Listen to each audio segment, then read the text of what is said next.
Okay friends. మనము 'the mind పాశుపతాస్త్రం' book continue చేద్దాము. So, నేను ఫస్టు చాప్టర్‌లో ఏం చెప్పారు అంటే, మనకి ఏ 3 గుణాలు ఉన్నాయి కదా! తమో గుణము, రజోగుణము, సత్వగుణము వాటి గురించి చెప్పారు. సో, ఆ తర్వాత నిన్న చదివిన దానిలో ఏంటంటే, మనకి బలానికి ఎన అంటే ఫోర్స్‌కి ఆహ్, ఎనర్జీకి ఆ రెండిటికి డిఫరెన్స్ చెప్పారనమాట. సో, బలము అంటే మనం భౌతికంగా మనకున్న ఆహ్, ఒక ఫోర్సు. అదే ఎనర్జీ అంటే మన ఇంటర్నల్‌గా మనకున్నది. సో, బలము ఫోర్స్ అనేది ఆహ్, సింగిల్ డైమెన్షన్‌కి సంబంధించింది. ఎనర్జీ అనేది మల్టీ డైమెన్షన్‌కి సంబంధించింది అని చెప్పారు. సో, ఎనర్జీ అనేది ఎప్పుడు డిస్ట్రాయ్ అవ్వదు. ఒక ఆహ్, దాని నుంచి ఇంకో దానికి రూపాంతరం చెందుతుంది. ఒక షేప్ నుంచి ఇంకో షేప్‌కు అని చెప్పారు. ఆ తర్వాత ఏం చెప్పారు అంటే, మనకి ఉన్న శక్తి స్థాయిలు, ఎనర్జీ లెవెల్స్ ఇలా ఆహ్, దాన్ని ఎలా తెలుసుకోవచ్చు. సో, బేసిక్‌గా మొత్తం ఎనర్జీ లెవెల్స్ 1 నుంచి 1000 యూనిట్స్‌లో ఉంటాయి అని చెప్పారు. సో, 1000 అంటే ఏంటంటే ఇక్కడ ఆహ్, ఇట్స్ పవర్ ఆఫ్ 10 అన్నట్టు చెప్పారు. సో, 10 పవర్ 1 అంటే 10 కదా! 10 పవర్ 2 అంటే 100 కదా! సో, అంటే పవర్‌లో ఏదైతే ఉందో అది యూనిట్ అన్నమాట.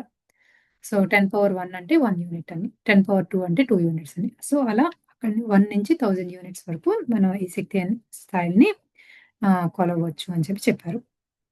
సో, అలానే మనకి ఇప్పటి వరకు చదువుకున్న దానిలో 0 నుంచి 49 యూనిట్స్‌కి ఎవరెవరికి ఎలా గుణాలుంటాయి అని చదివాము. సో, ఈరోజు ఆహ్, ఎనర్జీ లెవెల్స్ 50 యూనిట్స్ దగ్గర మానవ గుణాలు ఎలా ఉంటాయి అనేది కంటిన్యూ చేద్దాం. 50 యూనిట్స్ శక్తి స్థాయిలు కల మనుషులు నిరాశ, నిస్పృహలతో ఉంటారు. తిన్నామా, పడుకున్నామా, తెల్లారిందా అనే విధంగా ఉంటారు.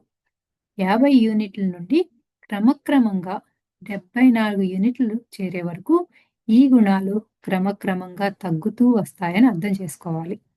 చాలా ఉదాసీనంగా, నిరాసక్తంగా జీవించేస్తూ ఉంటారు. ఈ శక్తి స్థాయిల్లో ఎక్కువ శాతం మంది పేదరికాన్ని అనుభవిస్తుంటారు. ప్రపంచం మరి భవిష్యత్తు వారికి అంధకారంగా, అగమ్యగోచరంగా అనిపిస్తుంది. వారిలో చాలా మందికి కూడు, గుడ్డ, నివాసం అనేది చాలా కష్టంగా ఉంటుంది. నివాసానికి సరైన ఇల్లు అంటే గృహం కూడా ఉండదు. సరియైన తిండి లేక, సరియైన వసతి, నివాస గృహం లేక అవస్థ పడుతూ ఉంటారు. సో, 50 యూనిట్స్‌లో బిట్వీన్ 50 అండ్ 74లో ఉన్నవాళ్ళు చాలా ఎప్పుడూ ఒక రకమైన ఆహ్, సాడ్‌గా ఉంటారు. ఏదో ఒకటి మిస్ అయిన ఫీలింగ్‌లో ఉంటారు అని చెప్తున్నారు. సో, ఈళ్ళకి ఫైనాన్షియల్‌గా కూడా కొంచెం డౌన్‌లో ఉన్నవాళ్ళు ఎక్కువుంటారు అని చెప్తున్నారు. వృద్ధులైతే వారిని పట్టించుకోక, ఇంట్లో ఆదరణ లేక, వారిని అనాథలుగా, ఆశ్రయం లేక, వారి సంతానం చేత వదిలివేయబడి ఉంటారు. బిచ్చగాళ్ళలా రోడ్ల వెంబడి, మరి వృక్షాల క్రింద టెంట్లు, గుడారాలు వేసుకొని జీవించేవారు ఈ కోవలోకి వస్తారు. జీవించటానికి ఈ ప్రపంచంలో సమృద్ధికరమైన అవకాశాలు ఉన్నప్పటికీ, వారికి ఈ ప్రపంచంలో బతకటానికి అవకాశాలే లేవు అనే విధంగా ఫీలింగ్స్ ఉంటాయి. వారిలో చాలా శాతం మంది చేయూత ఇవ్వకపోతే ఆత్మహత్యలు చేసుకుంటూ ఉంటారు.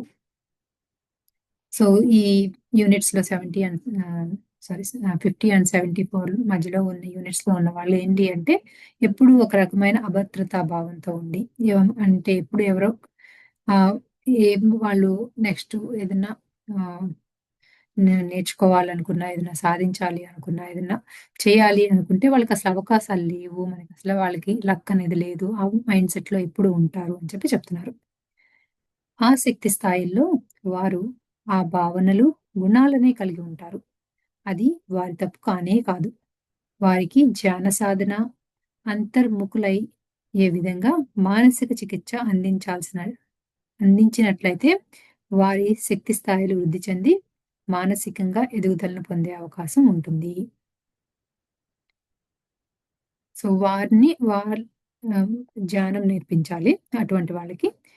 దాన్ అట్లాగే వాళ్ళకి వాళ్ళ ఇన్నర్‌తో కనెక్ట్ అయ్యి వాళ్ళకి మెంటల్‌గా వాళ్ళకి కావాల్సిన కాన్ఫిడెన్స్ ఇవ్వాలి అని చెప్తున్నారు. ప్రపంచంలో అపారమైన సంపద ఉన్నప్పటికీ, ఈ శక్తి స్థాయిల్లోని వారికి ఎక్కడ చూసినా నిరాశ, నిస్పృహలే కనిపిస్తాయి. ఇలాంటి వారు కలకత్తా రోడ్ల మీద ఎక్కువగా కనిపిస్తూ ఉంటారు. వారిని చూచి మదర్ తెరెసా చలించిపోయింది. గ్రామీణ ప్రాంతాల్లో వారి శాతం తక్కువ. కానీ భారతదేశంలోని పట్టణాలు మరియు నగరాల్లో వారి శాతం ఎక్కువగానే ఉంటుంది. ఇది చాలా బాధాకరమైన విషయం. ఆసియా, ఏసియా, ఆఫ్రికా దేశాల్లోని ఈ ఇబ్బందికర పరిస్థితులు మనల్ని కలిచివేస్తాయి. భౌతికంగా ఎంతటి సహాయ సహకారాలు అందించినా వారి జీవితాల్లో గణనీయమైన మార్పులు రావు. ఎందుచేతంటే ప్రపంచంలోని సంపదనంతా వారికి పంచిపెట్టిన వారి గుణాలు, ఫీలింగ్స్ వలన వారి జీవితాల్లో మార్పు రాదు. సో, ఇట్లా ఈ యూనిట్స్‌లో ఉన్నవాళ్ళు 50 అండ్ 74 యూనిట్స్‌ల మధ్యలో ఉన్న వాళ్ళకి ఏంటి అంటే, ఎప్పుడూ కూడా ఏదో కోల్పోయాము అనే ఫీలింగ్‌లోనే ఉంటారు. ఆ ఫీలింగ్‌లో ఉండి వాళ్ళకి మనం ఎంత సహాయం చేసినా ఫిజికల్‌గా ఎంత బయట నుంచి ఎంత సహాయం చేసినా కూడా వాళ్ళకి ఇంకా అదే ఫీలింగ్‌తో కంటిన్యూ అవుతూ ఉంటారు. అప్పుడు నిమిషానికి అది ఆహ్, కావాల్సినవి సమకూరినా కూడా మళ్ళీ నెక్స్ట్ నిమిషం మళ్ళీ అదే స్టేజ్‌లో ఉంటారు. మా వల్ల కాదు, మాకది లేదు. అది ఎప్పుడూ ఒక రకమైన నిస్సహాయ స్థితిలోనే ఉంటారు మానసికంగా. సో, వాళ్ళకి హెల్ప్ చేయాలి అనుకుంటే గనక మనం వాళ్ళని ఆధ్యాత్మికంగా తీసుకొని వచ్చి, దారిలోకి తీసుకొచ్చి, ధ్యానం నేర్పించి, వాళ్ళకి కాన్ఫిడెన్స్ ఇవ్వాలి అని చెప్పి చెప్తున్నారు. ఆధ్మ ఆధ్యాత్మిక శక్తి ఒకటే. అంటే ధ్యానం, ఇతరత్రా పద్ధతులు వారి జీవితాల్లో మార్పును తీసుకురాగలవు. శక్తి స్థాయిలు అంటే ఎనర్జీ లెవెల్స్ వృద్ధి చెందకుండా ఎంత సహాయం భౌతికంగా చేసినా వారు మార్పును చెందలేరు. మానవ సేవయే మాధవ సేవ అనేది కొంతవరకు కరెక్టే కానీ, ఈ భూమి మీద అత్యుత్తమమైన సేవ ఆధ్యాత్మిక సేవ. అంటే స్పిరిచ్యువల్ సర్వీస్ మాత్రమే. మనము ఆధ్యాత్మిక సేవ, ధ్యాన ప్రచారం, స్వాధ్యాయనం స్వాధ్యాయం, సజ్జన సాంగత్యం మొదలైనవి ద్వారా నెగెటివ్ ఎనర్జీస్‌ని పాజిటివ్ ఎనర్జీస్‌గా శక్తి స్థాయిలను పెంచే ఏకైక మార్గం ఆధ్యాత్మిక సాధన. మనకు ఎంతో మంది బిచ్చగాళ్ళు కనిపిస్తూ ఉంటారు. వారు గనక ప్రతిరోజు 15 నిమిషాలు కళ్ళు మూసుకుని శ్వాసను గమనిస్తే వారి జీవితాల్లో గొప్ప మార్పు వస్తుంది. సో, మనం ఫిజికల్‌గా, భౌతికంగా ఎంత సహాయం చేసినా కూడా ఈ యూనిట్స్‌లో ఉన్నవాళ్ళు ఎప్పుడూ ఏదో ఒక రకంగా ఏదో మిస్ అయిపోయిన ఫీలింగ్‌లోనే ఉంటూ ఉంటారు. సో, అంటే మానవ సేవే మాధవ సేవ అన్నట్లు మనం ఏదో ఒక హెల్ప్ చేసినా కూడా స్పిరిచ్యువల్‌గా మనం వాళ్ళకి హెల్ప్ చేయకపోతే వాళ్ళలో మార్పు రాదు అంటున్నారు. ధర్మం చెయ్యి బాబాయ్ అని మనకి దగ్గరికి వచ్చి, మన దగ్గర ఉన్న రూ. 10 లేదా రూ. 20 లేదా ఒక భోజనానికి సరిపడే డబ్బులు ఇచ్చి, ఒక 15 నిమిషాలు ధ్యానం చేయించి, ఇకపై రోజు 15 నిమిషాల నుండి అరగంట వైపు దీనినే సాధన చేస్తూ అని చెప్తే ఎంతో బావుంటుంది. అదే వారికి మనం చేసే అతి గొప్ప సహాయం. సో, భౌతికంగా సాయం చేయొద్దు అని చెప్పట్లేదు. సాయం చేయాలి. అది చేస్తూనే వాళ్ళకి కావాల్సిన స్పిరిచ్యువల్ నాలెడ్జ్‌ని కూడా పాస్ చేయాలి అని చెప్పి చెప్తున్నారు. అది 50-74 యూనిట్ల మధ్యలో ఉన్న వాళ్ళ శక్తి స్థాయిలు గుణాలనమాట. నెక్స్ట్‌దొచ్చి 75 యూనిట్స్. ఈ శక్తి స్థాయిల్లో మనుషులు దుఃఖ సాగరంలో, శోకంలో మునిగి ఉంటారు. 70 యూనిట్స్ నుండి పైపై శక్తి స్థాయిలు 99 యూనిట్స్ వరకు వృద్ధి చెందే కొలది ఈ దుఃఖం క్రమంగా తగ్గుతూ ఉంటుంది. సో, బిట్వీన్ 50 అండ్ 74 ఏమో ఎప్పుడూ ఒక రకమైన అభద్రతా భావము అన్ ఒక రకమైన బాధతో ఉంటారు. సైకలాజికల్ ఫీలింగ్‌తో. 75కొచ్చేసరికేమో ఎప్పుడు శోక సముద్రంలోనే ఉంటాము అని చెప్పి, బాధలోనే ఉంటాము. ఎప్పుడు కాన్స్టెంట్‌గా ఉంటాము అంటున్నారు. సో, దీనిలో ఈ బాధ అంటే ఏంటంటే జస్ట్ ఏడవటం ఒక్కటే కాదు. ఎప్పుడు విచారంగా హ్మ్, శోకం అండ్ విచారం 2 చెప్తున్నారు. సో, ఆ యూనిట్స్ ఎనర్జీ లెవెల్స్ పెరిగే కొద్దీ టువర్డ్స్ 99కి వెళ్తే అవి తగ్గుతూ ఉంటాయి. దగ్గర వాళ్ళు, కుటుంబ సభ్యులు చనిపోయినప్పుడు, వ్యాపారంలో నష్టాలు వచ్చినప్పుడు, చెడ్డ వార్తలు విన్నప్పుడు, వస్తువులు, బంగారము, ఆస్తులు పోగొట్టుకుంటున్నప్పుడు, మనలో చాలామంది ఈ దుఃఖం, శోకం, విచారం వంటి స్థితిని ఎదుర్కోవటం జరుగుతుంది. అది అప్పుడప్పుడు జరుగుతుంది. అందులో తప్పేమీ లేదు. సో, ఎప్పుడన్నా ఏదన్నా ఒక సంఘటనకి లో ఇలా శోకం, విచారం అనేది ఉంటే తప్పు లేదు. కానీ దాన్ని 75 యూనిట్స్ ఆ రేంజ్‌లో ఆలోచించక్కర్లేదు అని చెప్పి చెప్తున్నారు. కానీ కొంత శాతం మంది జీవితకాలమంతా దుఃఖం, విచారంతో గడిపేస్తూ ఉంటారు. ఇది చాలా బాధాకరమైన విషయం. పిల్లల్ని పోగొట్టుకున్న తల్లిదండ్రులు, భర్త, భార్యను కోల్పోయిన వారు ఈ ఫీలింగ్స్‌తో జీవితమంతా గడిపేస్తూ ఉంటారు. తన ప్రియుడు లేదా ప్రేయసి చనిపోయినప్పుడు, లేదా తనని వదిలించుకుంటున్నప్పుడు, ఇక జీవితకాలమంతా దానినే తలుచుకుని దుఃఖంలో మునిగిపోతూ ఉంటారు. ఈ శక్తి స్థాయిల్లోని వారికి ప్రపంచమంతా దుఃఖంలో మునిగి ఉన్నట్లు తోస్తుంది. ఆనందం ఎక్కడా వారికి కనిపించదు. ఎక్కడ చూసినా కన్నీళ్లు, కడగండ్లనే కనిపిస్తూ ఉంటాయి. పచ్చకామెర్ల వాడికి లోకమంతా పచ్చగా కనిపించినట్లు, వారికి లోకమంతా దుఃఖమే కనిపిస్తుంది. సో, ఇదేంటి అంటే ఆహ్, కొన్ని సిట్యుయేషన్స్‌లో జరగొచ్చు. ఆహ్, కానీ ఒకసారి ఈ ఈ కైండ్ ఆఫ్ ఎనర్జీ లెవెల్స్‌లో ఉన్నప్పుడు ఏంటి అంటే, వాళ్ళకి వాళ్ళెప్పుడు బాధలోనే ఉంటారు. వాళ్ళ చుట్టూ ఉన్న ప్రపంచం కూడా వాళ్ళకి బాధగానే ఉన్నట్లుగా కనిపిస్తూ ఉంటుంది అని. వారికి మానసిక చికిత్స అంటే సైకలాజికల్ ట్రీట్మెంట్ చేయించాల్సి ఉంటుంది. యోగ సాధనే వారికి అతి సులభమైన, ఖచ్చితమైన చికిత్స. ఇ ఇది మనందరికీ తెలుసు కదా! ఇవాళ ప్రపంచంలో వైద్య శాస్త్రజ్ఞులు అందరూ ఈ యోగ సాధన యొక్క విశిష్టతను గుర్తిస్తున్నారు. మన దేశ ప్రధాని నరేంద్ర మోడీ గారు మరి కొంతమంది యోగులు చొరవతో ఐక్యరాజ్య సమితి వారు యుఎన్ఓ యోగ సాధన ప్రపంచవ్యాప్తంగా గుర్తించడం జరిగింది. ఇది చాలా శుభపరిణామం. సో, దీనికి ఏంటి అంటే యోగా ప్రాక్టీస్ చేయాలి అని చెప్పి చెప్తున్నారనమాట. సో, ఈ 75 యూనిట్స్‌లో ఉన్నవాళ్ళు ఎప్పుడు ఏదో ఒక బాధతో ఉంటారు కదా! దాని గురించి. సెప్టెంబర్ 27, 2014 సంవత్సరంలో మన దేశ ప్రధాని నరేంద్ర మోడీ గారు ఐక్యరాజ్య సమితి సర్వసభ్య సమావేశంలో యోగ సాధన యొక్క విశిష్టతను తన ప్రసంగం ద్వారా ప్రపంచ దేశాలన్నింటికీ తెలియజేశారు. Yoga is an invaluable gift of India's ancient tradition. Yoga అనేది భారతదేశ సనాతన సాంప్రదాయం నుండి ప్రపంచానికి ఇవ్వబడిన గొప్ప కానుక అని నరేంద్ర మోదీ గారు తన ప్రసంగంలో పేర్కొన్నారు. అంతర్జాతీయ యోగా దినోత్సవం ప్రతి సంవత్సరం జూన్ నెల 21 తేదీన ప్రపంచవ్యాప్తంగా అన్ని దేశాల్లోనూ జరుపుకోవడం ఒక దివ్య దృగ్విషయం, ఒక గొప్ప శుభ పరిణామం.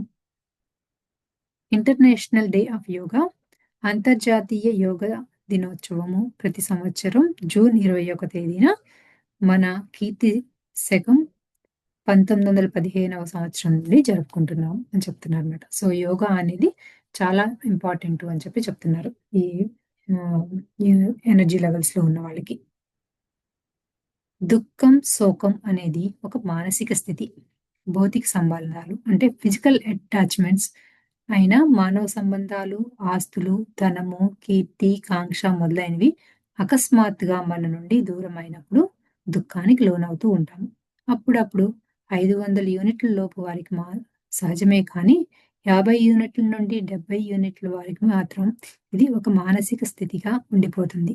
దీనికి కారణం భౌతిక విషయాల పట్ల వ్యామోహాలు ఎక్కువగా ఉండటమే. సో, అంటే దీనికిక్కడ నాకు డౌటొచ్చింది నాకు చదువుతున్నప్పుడు. సో, మనకు కూడా ఏదైనా ఒకటి ఆహ్, కొన్ని అకేషన్స్‌లో మనం కూడా ఈ స్టేజ్‌లో ఉంటాం కదా!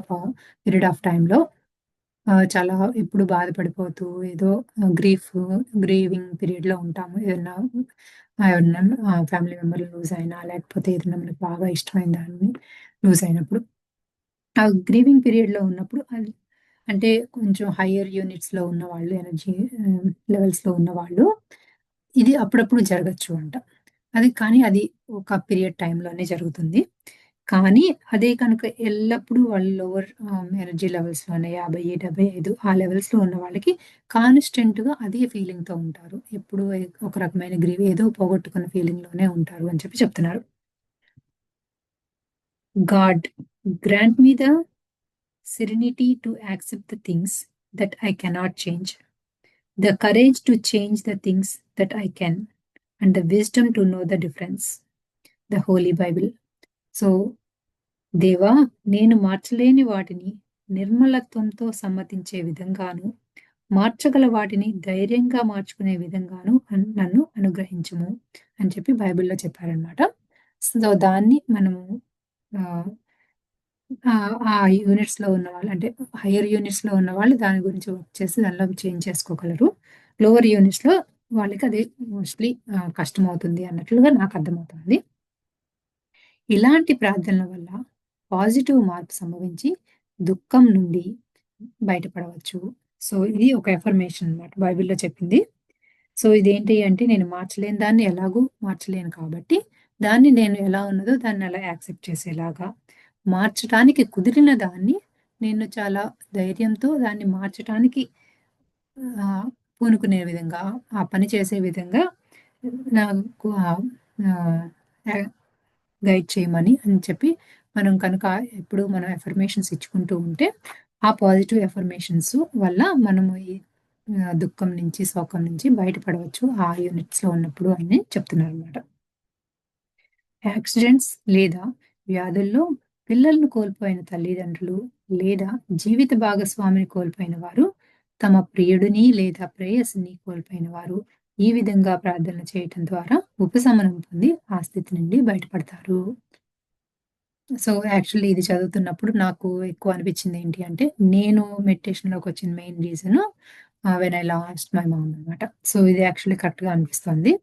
సో, నేను దానిలో నుంచి బయటపడటానికి రీజన్ చాలా ఈజీగా అంటే ఈజీగా అంటే when compare to other family members నేను బయటికి రావటానికి నాకు గ్యారంటీగా మెడిటేషన్ అనేది హెల్ప్ చేసింది.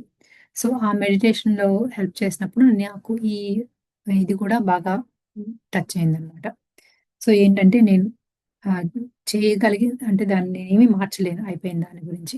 సో, దాన్ని యాక్సెప్ట్ చేయాలి. దాన్ని యాక్సెప్ట్ చేయటం కూడా ఎంతో ప్రేమతో అది జరిగిపోయిన మంచి కాలాన్ని గుర్తుగా హ్యాపీగా గుర్తుపెట్టుకుంటూ నచ్చని సంఘటనల నుంచి నేర్చుకునేటట్లుగా దాన్ని దాన్ని కూడా యాక్సెప్ట్ చేయటం నేర్చుకున్నాను. సో, అప్పుడు దాని నుంచి త్వరగా బయటకొచ్చాను. అది నా పర్సనల్ ఎక్స్‌పీరియన్స్ ద్వారా ఇక్కడ చెప్పిన దానికి కరెక్ట్‌గా సూట్ అయింది అనిపించింది. ఇలాంటి పరిస్థితుల్లో కోల్పోయిన వాటి గురించి విచారంలో, దుఃఖంలో కూరుకుపోకుండా సమస్యలకు పరిష్కారం దొరకదు కదా! ఇలాంటి పరిస్థితులను అంగీకరించి జీవిత ప్రయాణాన్ని కొనసాగించవలసినదే. సో, ఏదైతే మనం మార్పు చేయలేమో దానిని మనం యాక్సెప్ట్ చేసి మనం ముందుకు సాగిపోవాలి అని చెప్పి చెప్తున్నారు.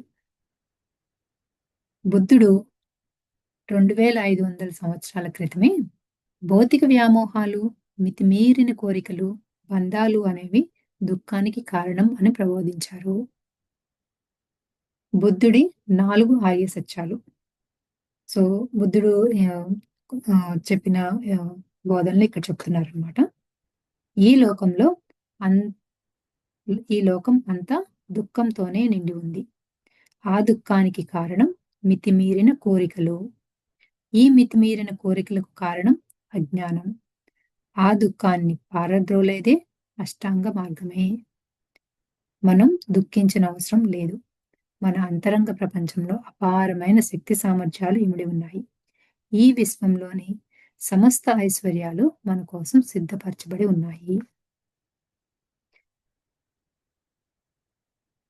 సో, మనకి ఈ లోకమంతా దుఃఖంతో నిండి ఉంది అని ఆ దుఃఖానికి మెయిన్ రీజను మనకి ఆహ్, ఇప్పుడు కాన్స్టెంట్‌గా ఏదో అది కావాలి, ఇది కావాలి అనే ఒక రకమైన కోరికలు. ఆ కోరికలు ఉండటానికి మెయిన్ రీజన్ మనకి కావాల్సిన జ్ఞానం లేకపోవటమే.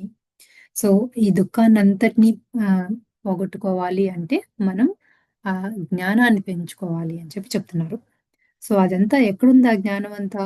అదంతా మన అపారమైన శక్తి సామర్థ్యాలు మనలోనే మన కోసమే ఈ విశ్వంలో ఉన్నాయి అని చెప్పి చెప్తున్నారనమాట. ఏడవకండి, ఏడవకండి. మీ జీవితాల్లోని విషాదాన్ని పారద్రోలి ఆనందాన్ని నింపటానికి జగన్నాథ రథ చక్రాలు అంటే డివైన్ పవర్స్ వస్తున్నాయి. జగన్నాథ రథ చక్రాలు వస్తున్నాయి. జీవితంలో ప్రేమను కోల్పోయినాము అనే భావంతో ఉన్నవారికి జీవితమంతా దుఃఖంతో గడిపేస్తారు. 'దేవదాసు' సినిమా అందుకు ఒక మంచి ఉదాహరణ.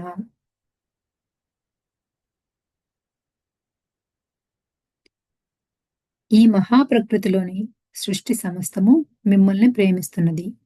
ముందుగా మీరు ప్రేమని ఈ లోకానికి ఇవ్వండి. ఆ ప్రేమ 10 రెట్లుగా, 1000 రెట్లుగా అయ్యి మీకు తిరిగి వస్తుంది. సో, ఈ యూనివర్స్‌లో మన చుట్టూ ఉన్న నేచర్‌లో ఎంతగానో ప్రేమ ఉంది. సో, మనం కనుక ఈ మన చుట్టుపక్కల ఉన్న వాళ్ళందరికీ ప్రేమను కనుక మనం అందిస్తే, మన ప్రేమను అందరితోనూ పంచుకుంటే, అది 10 రెట్లు లేదా 1000 రెట్లుగా కూడా అది ఎంతగానో పెరిగి, మళ్ళీ అది మన దగ్గరకొస్తుంది అని చెప్పి చెప్తున్నారు. ఇందులో విశ్వనీయం అంటే యూనివర్సల్‌లా ఇమిడి ఉంది. దానిని ప్రకటింప చేయండి. సో, ఇందులో యూనివర్సల్ లా ఏంటి అంటే, మనం ఎంతిస్తే దానికి డబులో, త్రిపులో అయి వస్తుంది అని చెప్పేది యూనివర్సల్ లా ఉంది కదా! సో, దాన్నే మళ్ళీ మనకు గుర్తు చేస్తున్నారనమాట. సో, ఇదంతా ఏంటి? శక్తి స్థాయిలు ఆహ్, 75 యూనిట్స్ దగ్గర ఉన్న వాళ్ళ దగ్గర గురించి చెప్పారు కదా! నెక్స్ట్ వచ్చి ఎనర్జీ లెవెల్స్ 100 యూనిట్స్ దగ్గర ఉన్న వాళ్ళకి ఎలా ఉంటాయి అని. ఈ శక్తి స్థాయిల్లో అంటే 100-124 యూనిట్స్ వరకు భయము అనేది చోటు చేసుకుంటుంది. భయము అనేది ఒక మానసిక స్థితి. దానికి ఉనికి లేదు. భయం అనేది ఒక భావన లేదా భావోద్వేగం మాత్రమే.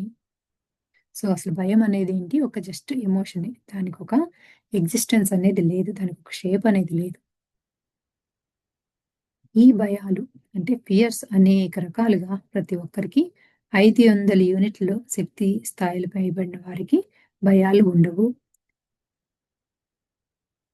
సో, 100 యూనిట్స్ దగ్గర ఉన్నవాళ్ళు ఈ భయాలు అనేక రకాలుగా ఎదురవుతూ ఉంటాయంట.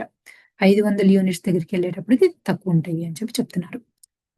పరువు పోతుందని, జీవితంలో సెక్యూరిటీ ఉండదని, దాడి జరుగుతుందేమోనని, దేవుడిని ధిక్కరించేదే నరకంగా ఉంటుందని, వ్యాధులు వస్తాయని, మరణం సంభవిస్తుందేమోనని, విమర్శిస్తారేమోనని, హింస గురించి, కష్టాలు, సమస్యలు వస్తాయని, పేదరికంలో పడిపోతామని, పై అధికారులు మందలిస్తారేమోనని, మన రహస్యాలు ఇతరులకు తెలిసిపోతాయేమోనని, నింద ప పాలవాల్సి నింద పడవలసి వస్తుందేమోనని, ఇలా అనేక రకాల భయాలు దాదాపు అందరి జనాలకి ఎదురవుతూనే ఉంటాయి. సామాన్య జనాలకి. సో, ఇది నార్మల్‌గా ఉండే హ్యూమన్ బీయింగ్స్‌కి ఈ 100 యూనిట్స్‌లో రేంజ్‌లో ఉంటాము అని చెప్పి చెప్తున్నారనమాట. సో, మనకి నార్మల్‌గా మనకి చిన్నప్పటి నుంచి బిలీఫ్ సిస్టమ్‌లో ఉన్నవి కానీ, సొసైటీ ద్వారా నేర్చుకున్నయి కానీ, కొన్ని ఒక రకమైన సైకలాజికల్ ఫియర్స్ ఉన్నాయి కదా! సో, ఆ ఫియర్స్ అన్నీ కూడా ఈ 100 యూనిట్స్ రేంజ్‌లో ఉన్నప్పుడు వస్తాయి అని చెప్పి చెప్తున్నారు. ఈ భయాలు అన్నీ సర్వసాధారణమే. అన్నింటికంటే మించిన భయం మృత్యు భయం. యోగులకు, జ్ఞానులకు తప్ప దాదాపు అందరికీ మృత్యు భయం ఉంటుంది. దాని తరువాత మానవ సంబంధాల్లో ఎవరినైనా కోల్పోయినప్పుడు కలిగిన భయం అందరికీ ఎదురవుతూనే ఉంటుంది. వృద్ధాప్యం సమీపిస్తున్న కొద్దీ చాలా మందిలో భయం చోటు చేసుకుంటుంది. సో, ఫియర్ ఆఫ్ డెత్ అనేది చాలా కామన్‌గా ఉంటుంది చాలా మందికి అని చెప్పి చెప్తున్నారు. ఈ 100 యూనిట్స్ నుంచి 124 యూనిట్స్ మధ్యలో ఉన్న ఎనర్జీ లెవెల్స్‌లో వాళ్ళకి. భయం అనేది ప్రపంచ జనాభా అంతటా వ్యాపించి ఉంది. ఈ భయం వలన ఎన్నెన్నో మానసిక రుగ్మతలు, మానసిక వ్యాధులు చోటు చేసుకోవటం, వాటి పర్యవసానంగా దేహ, ఆరోగ్య సమస్యలు తలెత్తడం జరుగుతుంది. ఈ భయాల వలన వారు ఒంటరిగా ఉంటూ జన బాహుళ్యంలోనికి రాలేకపోతున్నారు. వ్యక్తిత్వ వికాసం దెబ్బతింటోంది. జీవితంలో విజేతలు కాకుండానే అలాగే ఉండిపోతున్నారు. జీవిత కాలమంతా అనుచరులుగానే అంటే ఫాలోవర్స్‌గానే మెలిగిపోతున్నారు. నాయకత్వ లక్షణాలు వారిలో ఉండవు. సో, ఈ భయం వలన ఏమవుతుంది అంటే ఎక్కువగా మిగిలిన వాళ్ళతో అందరితో కలవకుండా, వాళ్ళలో ఉన్న లీడర్‌షిప్ క్వాలిటీస్‌ని బయటికి తీసుకురాకుండా ఎప్పుడు ఫాలోవర్స్‌లోగానే కంటిన్యూ అయిపోతున్నారు లైఫ్‌లో అని చెప్పి చెప్తున్నారనమాట. Be not afraid. I am with the forever. బైబిల్‌లో చెప్పారేమని?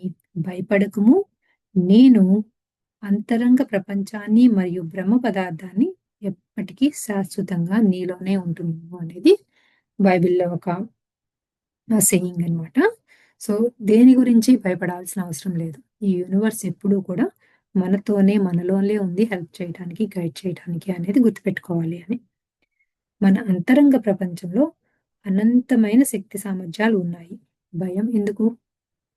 రాముడు ఒక్కడుండ రాముడు ఒక్కడే ఉండగా దిగులేమో మనకి. భక్త శ్రీ రామదాసు. సో, రామదాసు అంటూ ఉంటారు కదా! పాటల్లో రాముడే ఉండంగా మనకెందుకు దిగులు అని. సో, అది సేమ్ అలానే దైవ పదార్థం అని కానీ, మన యూనివర్స్ కానీ అలానే సేమ్ ఎగ్జాంపుల్ చెప్తున్నాను. మనకు దేని మీద అయితే నమ్మకం ఉంటుందో దాని మీద మనం ఎక్కువగా ఆహ్, లీనవుతూ ఉంటాం కదా! యూనివర్స్ అని కానీ, దేవుడు కానీ, దేవుడి పేరు కానీ ఎవరైనా. సో, ఈ విషయంలో భక్త రామదాసుకి రాముడి మీద ఇష్టం కాబట్టి ఈ సెంటెన్స్ చెప్పారనమాట. యోగ సాధనతో, ఆధ్యాత్మిక శక్తితో ఈ భయాలను ఖచ్చితంగా జయించవచ్చు. The more fear we hold, the more fearful situations we attract to our life. In the world of consciousness, like attracts like. So, మనలో ఎంత భయాన్ని క్యారీ చేస్తూ ఉంటామో, మన చుట్టూ కూడా అటువంటి భయంకర భయానికి సంబంధించిన సిట్యుయేషన్స్‌ని మనం అట్రాక్ట్ చేస్తాము అని. సో, లా ఆఫ్ అట్రాక్షన్ ఉంది కదా! లైక్ అట్రాక్ట్స్ లైక్ అని. సో, దాన్ని మళ్ళీ గుర్తు చేస్తున్నారనమాట. ఈ ప్రపంచపు చైతన్య శక్తిలో ఒకే రకం పక్షులు ఒక గూటికే చేరినట్లు మన భయాలను కలిగి ఉన్ మనం భయాలను కలిగి ఉంటున్నట్లయితే, భయాలకు సంబంధించిన జీవితానుభవాలను ఆకర్షించటం జరుగుతుంది. కనుక అనవసరమైన భయాలను తొలగించుకునే ప్రయత్నం చేయవలసి ఉంటుంది. సో, మన థాట్స్ భయంతో కలిగి ఉంటే ఆటోమేటిక్‌గా మన సిట్యుయేషన్స్‌లో కూడా అలా మనల్ని భయపెట్టే సిట్యుయేషన్సే వస్తూ ఉంటాయి కదా! సో, అందుకని మన నుంచి ఆ భయాలని ఎప్పుడూ తొలగించుకునే ప్రయత్నం కాన్స్టెంట్‌గా చేస్తూ ఉండాలి అంటున్నారు. Every saint, every yogi, since the beginning of time, has said to look within and find the truth. But the truth will set us free from all fears. అనాది కాలం నుండే ప్రతి యోగి మరియు ప్రతి ఋషి మీ లోపల అంతరంగంలో శోధించండి. సత్యం అక్కడే కనుగొనబడుతుంది అని మనకు ప్రబోధిస్తూనే ఉన్నారు. సత్యం అనేది అన్ని భయాల నుండి మనల్ని విముక్తి చేస్తుంది. సో, మనకి ఏదైతే భయమైతే ఉందో, ఆ భయానికి రీజన్ ఏంటి? దానికి రూట్ కాజ్ ఏంటో చూసుకొని, దాన్ని శోధించుతూ మనలో మనకి క్లారిటీ వచ్చి, మన ఇన్నర్‌తో కనెక్ట్ అయితే కనుక, మనకి అక్కడ చాలా సత్యం తెలుస్తుంది. దానిలో మనకి నిజంగా అసలు అవసరం ఉందా? లేదా? భయం అనే దాని మీద క్లారిటీ వస్తుంది అని చెప్పి చెప్తున్నారు. సో, ఇదంతా ఏంటి? ఎనర్జీ లెవెల్స్ బిట్వీన్ 100 అండ్ 124 ఉన్నప్పుడు. So, next energy levels 125 units దగ్గర మళ్ళీ చెప్తున్నారు. నెక్స్ట్ ఏ గుణాలైతే కలిగి ఉంటాము అని. ఈ శక్తి స్థాయిల్లో కోరికలు ఉంటాయి. 125 నుండి 149 యూనిట్స్ వరకు విస్తరించబడి ఉంటాయి. ఈ శక్తి స్థాయిల్లోని వారు సాధన కోరికల నుండి తీవ్రమైన కోరికలు కలిగి ఉంటారు. సారీ.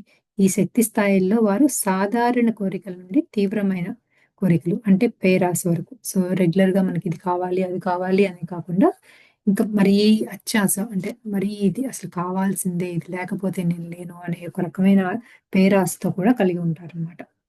పేరాస లేదా దురాస కోరిక పట్ల మనోవ్యాకులత అంటే అబ్సెషన్‌ని, అసూయ, ఓర్వలేనితనాన్ని, మాత్సర్యం, లోభం, కడుపుమంట, ఒకరి కోరిక కోసమే పట్టుకుని వేలాడటం, స్ స్వార్థ చింతన, పొందిన వాటి పట్ల సంతృప్తి లేకపోవటం, దాచిపెట్టుకోవటం లేదా పోగుపెట్టుకోవటం, తన స్వాధీనంలోనే ఉంచాలని ఆశించటం, ఫలానా కోరిక నెరవేరాలని మొండికేయటం, ఒక కోరిక పెట్టుకుని వెర్రి ఆశలతో ఎగబడటం, గొప్పలకి పోవటం, కామం, ఆడంబరాలకు ఎగబడటం, సంపాదన పట్ల ఎక్కువగా ఆరాటపడటం, ఫలానా ఆస్తులు, సంపద, వ్యక్తులు, విషయాలు తన ఆధీనంలోనే ఉండాలని ఆరాటపడటం మొదలైన కోరికలు, వాంఛలు కిందకి వస్తాయి. సో, ఇందాక ఏమన్నారు? ఈ 125 నుంచి 149 ఎనర్జీ లెవెల్స్‌లో ఉన్న వాళ్ళు ఏమవుతుంది? ఎక్కువ కోరికలు, దురాశలు వస్తాయి అని చెప్పారు కదా! అవి ఎటువంటివి అనేవి ఒక లిస్ట్ ఇచ్చారనమాట. ఏంటంటే, నేను చెప్పిందే కరెక్ట్ ఏదన్నా ఒకటి కోరిక తీరిన వెంటనే కూడా అక్కడ హ్యాపీ అవ్వకుండా మళ్ళీ మళ్ళీ ఇంకా ఏదో దాన్ని దాచేసుకుని మళ్ళీ ఇంకో దాన్ని చూడటం కోసం కానీ, లేకపోతే ఆడంబరాలకు పోవటం కానీ చేస్తూ ఉన్నప్పుడు మనం ఆ లెవెల్స్‌లో ఉన్నట్లుగా గుర్తించాలి అని చెప్తున్నారు. బుద్ధుడు 4 ఆర్య సత్యాలను ఇంతకు ముందే చెప్పుకున్నాం కదా! మితిమీరిన కోరికలు దుఃఖానికి కారణం. ఫలానా కోరికను సాధించాలి అని గింజుకోవటం, పొందిన వాటి పట్ల సంతృప్తి లేకపోవటం, ఇంకా ఇంకా కావాలి అని వెంపర్లాడటం వంటివి దుఃఖానికి హేతువులవుతాయి. సో, ఈ దురాశ వల్ల ఆహ్, మనకి చాలా ఎక్కువ బాధొస్తుంది అని చెప్తున్నారనమాట. సో, వచ్చిన దాంతో మనం సంతృప్తి పడాలి. అలా అని మళ్ళీ నెక్స్ట్ ఏం కావాలి అనేది ఇంకో గోల్ పెట్టుకోకుండా ఉండటం కాదు. కానీ మనం ఒక గోల్ పెట్టుకొని దాని వైపు వర్క్ చేస్తూనే ఉండాలి. ఎట్ ద సేమ్ టైమ్ మనం వచ్చిన దాని గురించి మనకు సాటిస్ఫాక్షన్ కూడా ఉండాలి. మనకున్న దాంతో సాటిస్ఫై అవుతూ మళ్ళీ నెక్స్ట్ దానికి ప్లాన్ చేసుకొని మనం వర్కౌట్ చేయాలి. కానీ దాని మీదనే వెంపర్లాడకూడదు అని చెప్తున్నారనమాట. ఆధ్యాత్మిక జ్ఞానం లేకపోవటం వల్లనే ఇలాంటి మితిమీరిన కోరికలు లేదా వాంఛలు కలుగుతాయి. తత్ఫలితంగా దుఃఖాన్ని, దైన్య పరిస్థితుల్ని పొందుతారు. ఫలితాలను ఆశించి చేసే కర్మలన్నీ దుఃఖానికి దారితీస్తాయి. సో, ఇది మెయిన్ ఒక లాస్ట్ సెంటెన్స్‌లో చెప్పారనమాట. మనం రిజల్ట్స్‌ని ఎక్స్‌పెక్ట్ చేసి కనుక చేస్తూ ఉంటే ఆటోమేటిక్‌గా అది మనని బాధకి దారితీస్తుంది అని. కోరికలు ఉండటం తప్పు కాదు. కానీ ఫలితాలను ఇలానే ఉండాలని, ఈ విధంగానే లాభాలు ఉండాలని, ఖచ్చితంగా సాధించి తీరాలని, పొందిన ఫలితం అసంతృప్తిగా ఉందని మొదలైన భావనలు లేదా ఫీలింగ్స్, నమ్మకాలు కలిగి ఉండటం వల్ల సమస్య, దుఃఖానికి కారణం అవుతాయి. సో, ఇందాక మనం అనుకున్నాం కదా! సో, మనకి ఇది కావాలి అనుకోవటంలో తప్పు లేదు. కానీ అది ఆ రిజల్ట్ అలానే ఉండి తీరాలి. ఇదేదైనా పని చేస్తున్నప్పుడు నాకు రిజల్ట్ ఇదే కావాలి.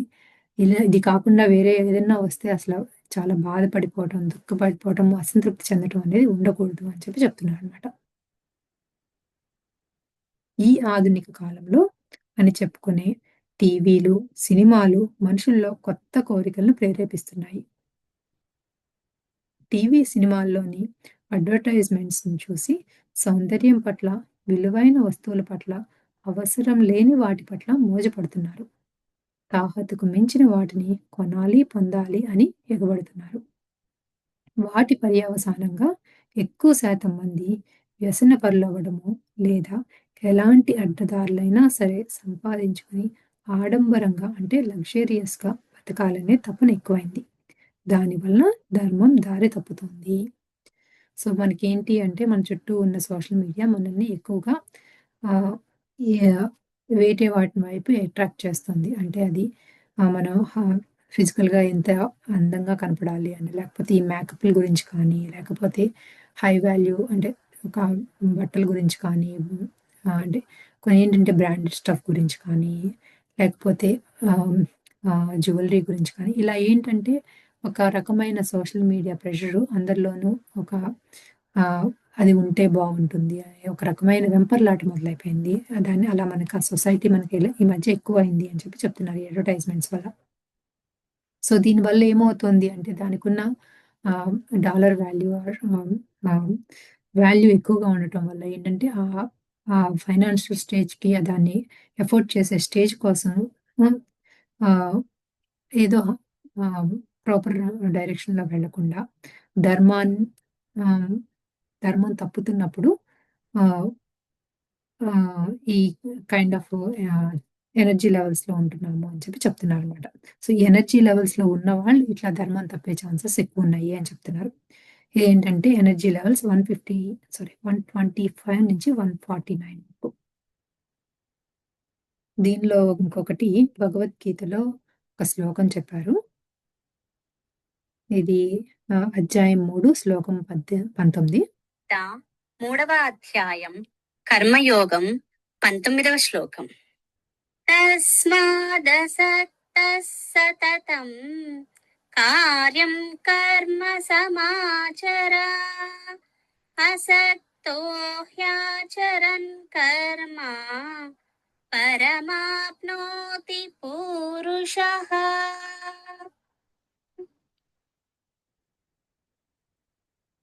సో దీనికి తాత్పర్యం ఏంటంటే, కనుక అర్జున, నీవు నిరంతరము కర్మఫల ఆసక్తి రహితుడవై కర్తవ్య కర్మలను చక్కగా ఆచరింపుము.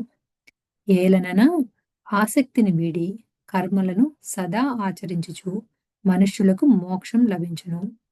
సో ఏంటి అంటే, ఇక్కడ మనము కర్మలు అయితే చేయాలి, ఆసక్తిగానే చేయాలి. కానీ కర్మలకు సంబంధించిన ఫలితాల వైపు ఎక్కువగా పెట్టవద్దు మన థాట్స్ అని చెప్పి చెప్తున్నారన్నమాట.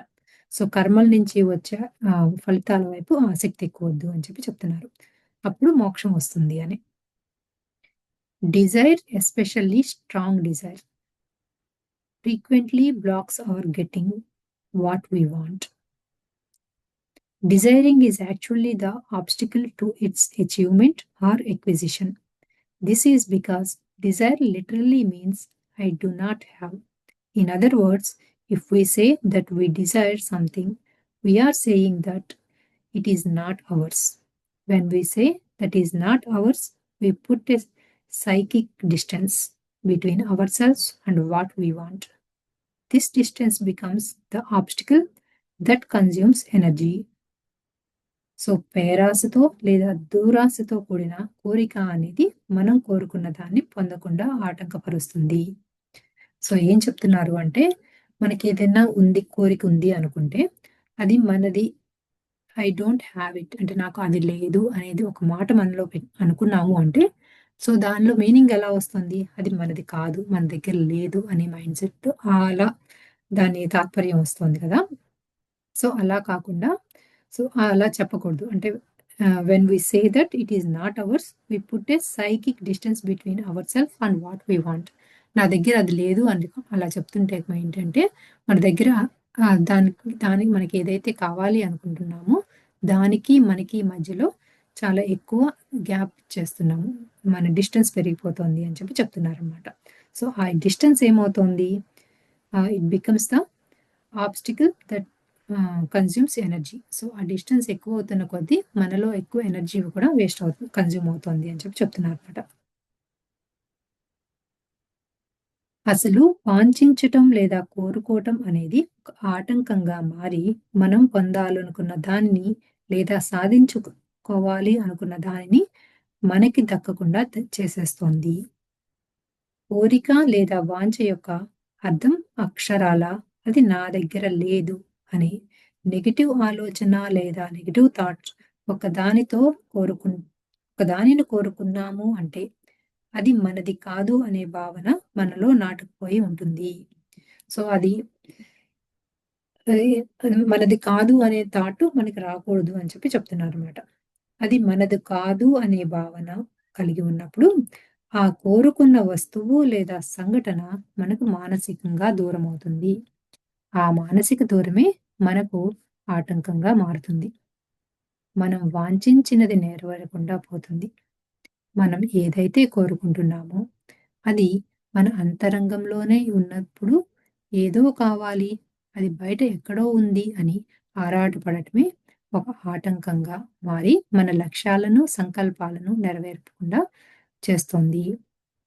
సో ఏంటంటే, మనకి లేదు అని చెప్పి మనం అనుకోవటం వల్లనే మనకి ఏదైతే కావాలనుకుంటున్నామో అది మనకి చేరకుండా జరుగుతోంది అని చెప్పి చెప్తున్నారనమాట. సో ప్రతిదీ మన దగ్గరే ఉంది, అది మన ఇన్నర్‌లోనే ఉంది, మనం దాన్ని మేనిఫెస్ట్ చేసుకోగలము అనే కనుక మనం నమ్మగలిగితే అది త్వరగా మేనిఫెస్ట్ అవుతుంది, మనకు కావాల్సింది నెరవేరుతాయి అని చెప్పి చెప్తున్నారు. సంకల్పాలు, లక్ష్యాలు ఎందుకు నెరవేరడం లేదు అనే అధ్యాయంలో వివరంగా ఈ విషయం గురించి చర్చించుకుందాం. అన్నీ మనలోనే ఉన్నాయి నాయనా నరుడా. సో ఏమంటున్నారు అంటే, సో ప్రతిదీ మన ఇన్నర్‌లోనే కలిగి ఉన్నాము. సో ఎక్కడో ఏదో ఉంది, మనకి అది లేదు అనేది అసలు మన థాట్స్‌లో రానివ్వద్దు అని చెప్పి చెప్తున్నారనమాట. సో ఇదేంటి అంటే, ఇదంతా ఎనర్జీ లెవెల్స్ 125 నుంచి 149 వరకు ఉన్న థాట్స్‌లో ఏంటంటే, ఎప్పుడు మనకి ఏదో లేదు, మనకి అది కావాలి అని చెప్పి ఒక దురాశ, పేరాశతో ఉండటం వల్ల ఈ ఎనర్జీ లెవెల్స్‌లో మనం ఉంటాము అని చెప్పి చెప్తున్నారు. నెక్స్ట్‌ది వచ్చి 150, మరి రేపు కంటిన్యూ చేసుకుందాము.